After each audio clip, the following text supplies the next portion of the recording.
Credo che stavolta perderai. Sai, ho sempre ammirato il tuo ottimismo. Finiva sempre allo stesso modo. Con io che provavo a muovere il mio ultimo pezzo ormai bloccato, cercando di evitare che facesse scacco. È finita da pochi giorni la quarta stagione della serie From e le teorie in attesa della quinta stagione, che dovrebbe concludere la serie l'anno prossimo, si stanno già moltiplicando. In questo video arriveremo a delle ipotesi sul possibile finale, passando per tantissimi indizi e riferimenti nascosti nella serie. Ovviamente ci saranno spoiler e darò per scontato che conosciate i personaggi e la storia. Alcune parti sono solo delle teorie, potrebbero essere delle sovrainterpretazioni, ma è il bello di serie come questa e potete scrivermi anche voi nei commenti che ne pensate, se vi sembra che abbiano senso oppure no. Un primo livello per arrivare a fare delle ipotesi sul finale è quello che sappiamo sul ciclo degli eventi che succedono nella cittadina di From. Sappiamo che probabilmente 500 anni prima degli eventi che vediamo nella serie, delle persone hanno sacrificato 7 bambini in un rituale. Queste persone hanno ottenuto l'immortalità, però sono diventate dei mostri con pochissimi rimasugli di umanità, forse praticamente nessuno. 2 persone, un uomo e una donna, sono chiamate ciclicamente a salvare i bambini. Nella nostra versione sono Jade e Tabitha, ma pare che finora abbiano sempre fallito, facendo sì che il loop si ripetesse all'infinito. Gli spiriti dei bambini cercano di guidare le reincarnazioni di questa coppia con la parola Ankui, che significa ricorda.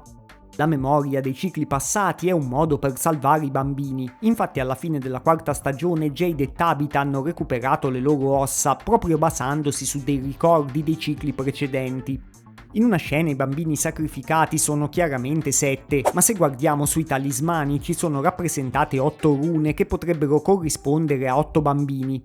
Quindi forse i bambini avrebbero dovuto essere 8.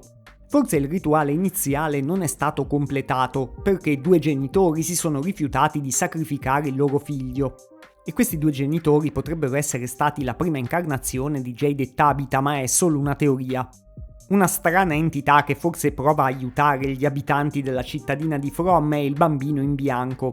E invece c'è un'entità che chiaramente si oppone a loro, cioè l'uomo in giallo. L'uomo in giallo ha vari poteri soprannaturali e può prendere le sembianze di persone che sono morte lì.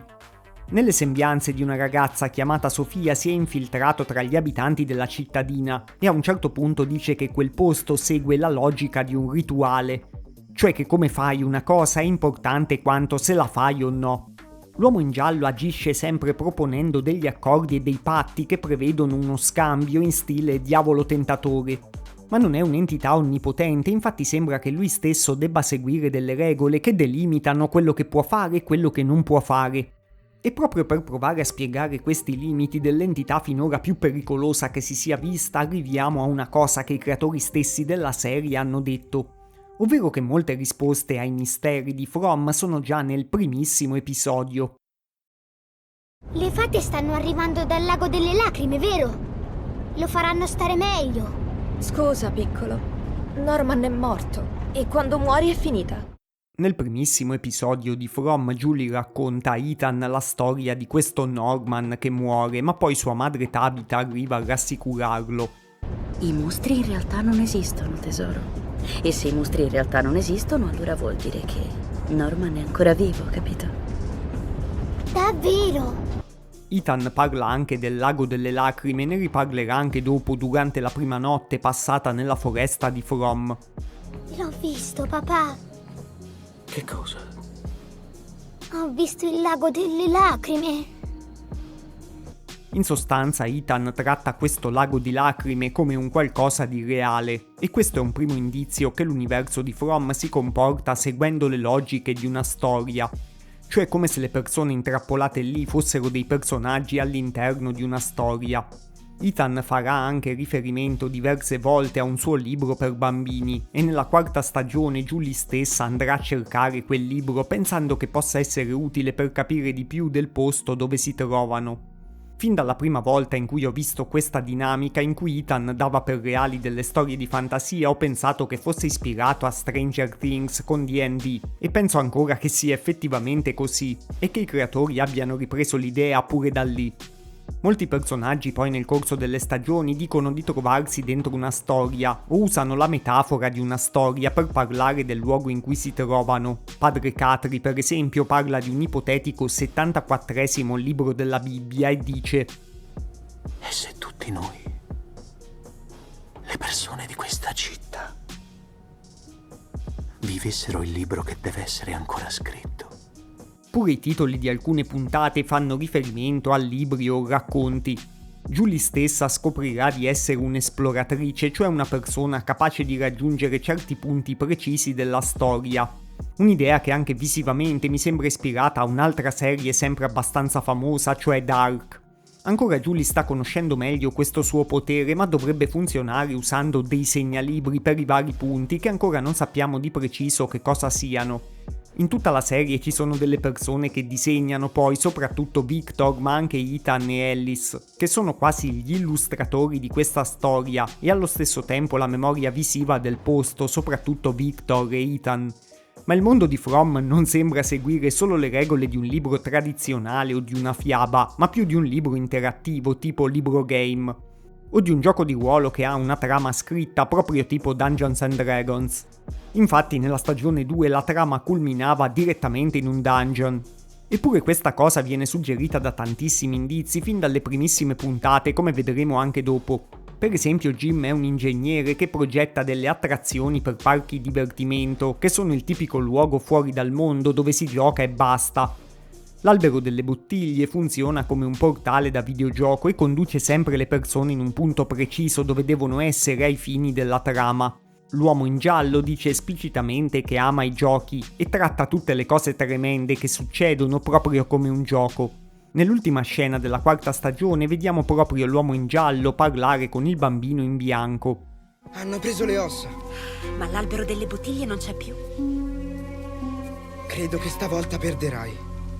Queste due, che dovrebbero essere delle entità soprannaturali, più che come delle entità parlano proprio come dei giocatori che stanno giocando una partita. Una partita nella quale le ossa dei bambini o l'albero sono solo dei trofei, degli oggetti o degli obiettivi raggiunti e le persone che abitano nella cittadina sono solo delle pedine. Il bambino dice stavolta perderai, facendo capire come che stanno giocando una partita da molto tempo e finora l'uomo in giallo ha sempre vinto. E questi sarebbero i cicli che si sono ripetuti per 500 anni. Il bambino cerca di reclutare delle sue pedine tra le persone che arrivano, mentre l'uomo in giallo usa la manipolazione psicologica per portarle dalla sua parte.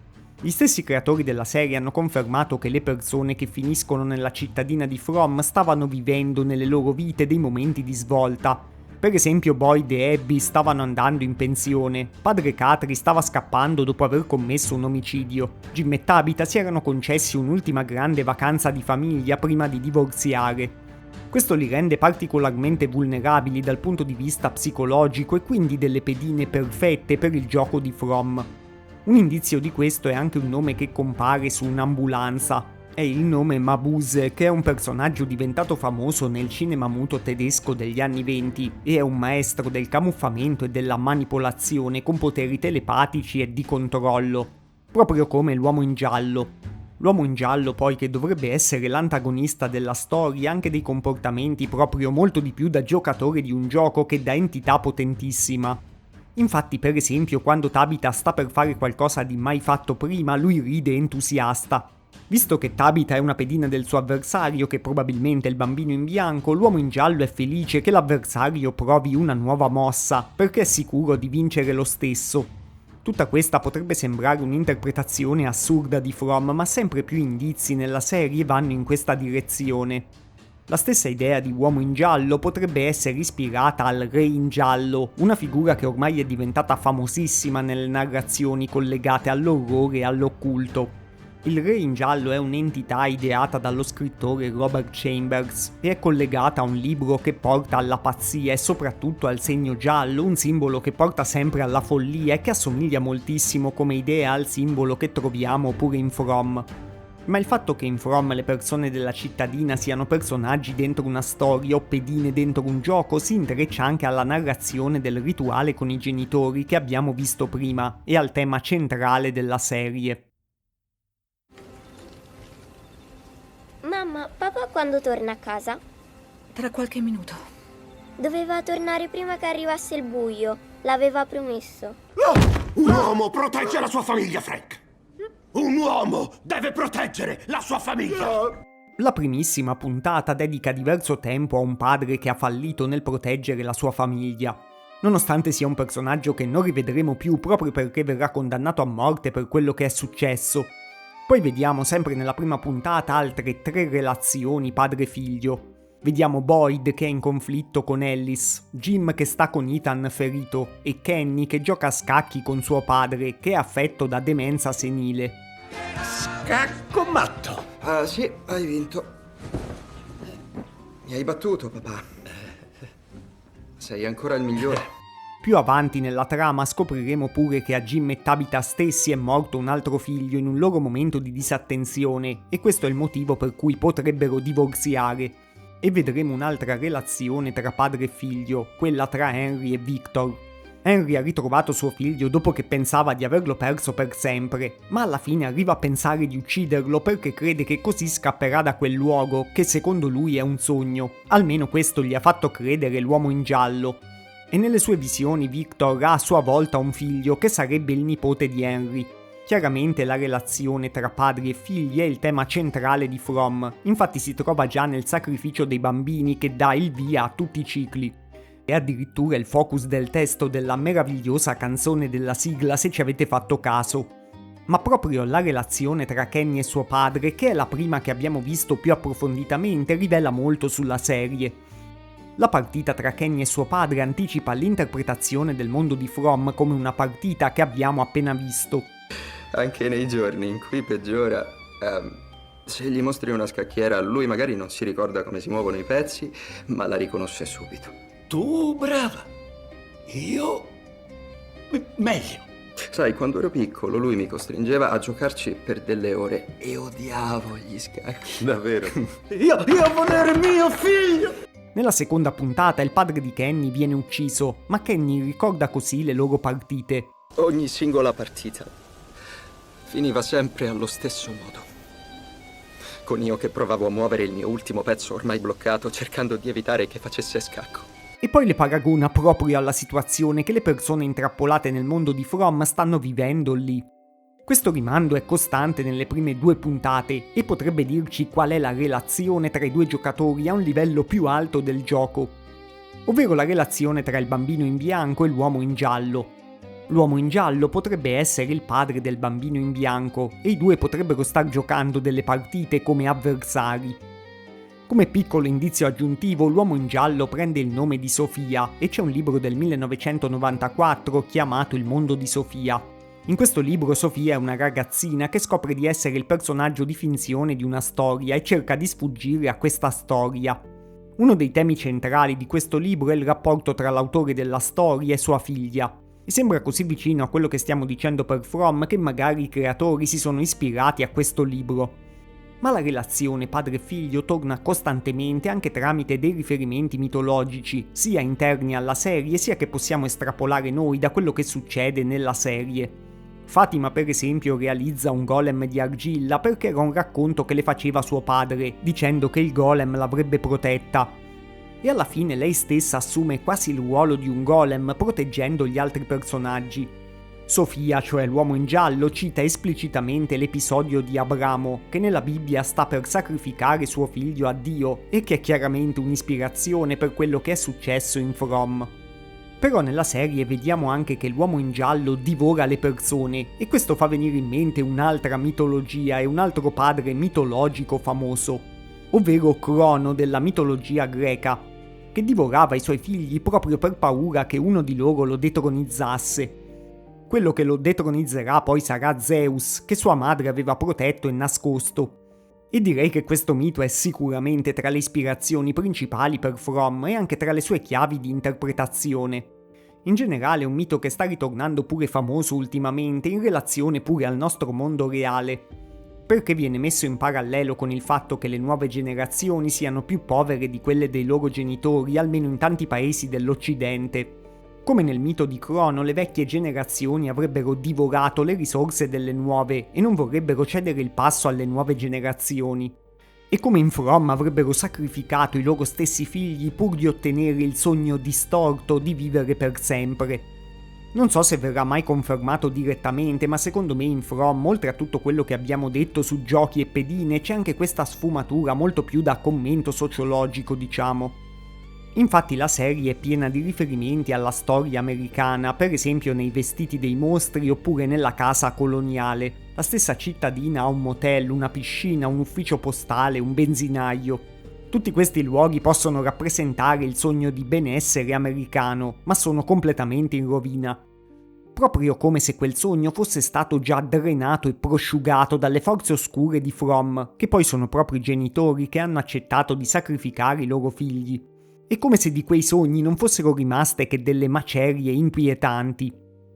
Ma adesso finalmente possiamo unire tutti questi puntini e vedere quello che ci fanno ipotizzare per il finale della serie.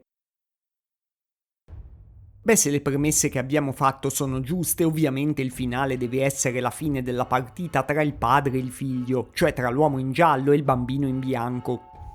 E dovrebbe vincere il bambino in bianco per liberare le persone dalla cittadina di From. Le persone non hanno più i talismani, ma la chiave per avere successo dovrebbe essere ricordare bene i precedenti cicli per completare e concludere la storia. Sarà importante anche capire se le persone sono solo delle pedine nelle mani dei giocatori, oppure se le loro scelte influenzano il gioco. Pare molto di più la seconda, infatti è successo già alcune volte. Per esempio Jade aveva detto come bugia che le ossa dei bambini li avrebbero protetti, ma poi lo hanno fatto davvero. E Victor ha detto questo esplicitamente. Mia madre diceva sempre che ogni cosa è una storia e noi abbiamo il potere di decidere come andrà a finire. Sua madre Miranda era una delle precedenti incarnazioni di Tabitha, quindi sembra una fonte abbastanza attendibile. È possibile che qualcuno penserà che per fuggire bisogna uccidere l'ultimo bambino degli 8 del sacrificio iniziale per interrompere il ciclo, e questo bambino potrebbe essere Ethan. Infatti forse nel precedente ciclo il ruolo di ultimo bambino era di Victor, e Christopher, che era la precedente incarnazione di Jade, forse pensava di dover sacrificare Victor proprio per interrompere il ciclo. Infatti Miranda era spaventata da lui e voleva proteggere i suoi figli da lui. Pure l'uomo in giallo in realtà voleva far uccidere Ethan da Sarah fin dalla prima stagione. I creatori hanno anche già confermato che tornerà l'abilità di esploratrice di Julie e dovrebbe anche tornare il mostro del Carillon della seconda stagione. La destinazione finale del viaggio potrebbe essere proprio il famoso Lago delle Lacrime, su cui è stata messa tanta attenzione fin dai primi episodi, dove nell'idea di Ethan il suo personaggio Norman poteva essere curato. Suo padre Jim in una visione gli dice sempre di cercare il Lago delle Lacrime e forse sarà qui che completeranno il rituale, e quindi anche la storia di cui sono personaggi e il gioco di cui sono pedine. Forse sarà pure ancora importante il faro, infatti Miranda aveva detto di dover raggiungere il faro per salvare i bambini, e il faro ha già consentito una volta a Tabitha di scappare dall'universo di From. Questo è l'unico modo.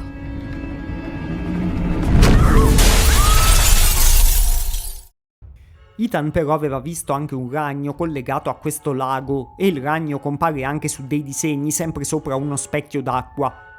E Boyd e Sarah avevano trovato delle ragnatele proprio nel loro viaggio verso il faro. Non saprei se il ragno sia il boss finale tra le pedine dell'uomo in giallo o proprio una versione dell'uomo in giallo, ma spererei sinceramente di non vedere l'ennesimo ragno gigante come nemico. Dopo Il Signore degli Anelli, It o Stranger Things, per citare solo i più famosi, possiamo anche accontentarci di ragnoni che rappresentano delle entità malvagie potentissime. Altri misteri del finale potrebbero riguardare i personaggi di Donna e Eloise. Donna potrebbe rivelarsi come un antagonista e Eloise, cioè la sorella di Victor, potrebbe essere stata un'esploratrice come Julie.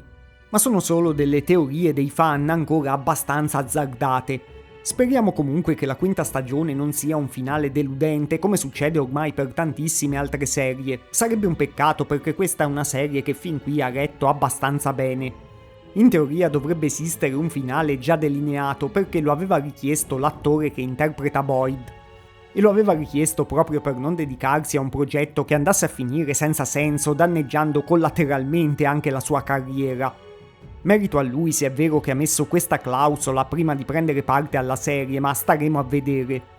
Infatti per delle serie che vengono rinnovate stagione per stagione non mi aspetto che sarà tutto coerente, c'è già chi si lamenta di buchi di trama e ovviamente è una serie dove ogni tanto bisogna sospendere l'incredulità, ma l'idea narrativa generale potrebbe essere portata a conclusione dignitosamente. Adesso spero anche io di scoprire altre teorie aggiuntive sul finale dai vostri commenti e non dimenticatevi di iscrivervi al canale se avete apprezzato questo video e per non perdervi i prossimi.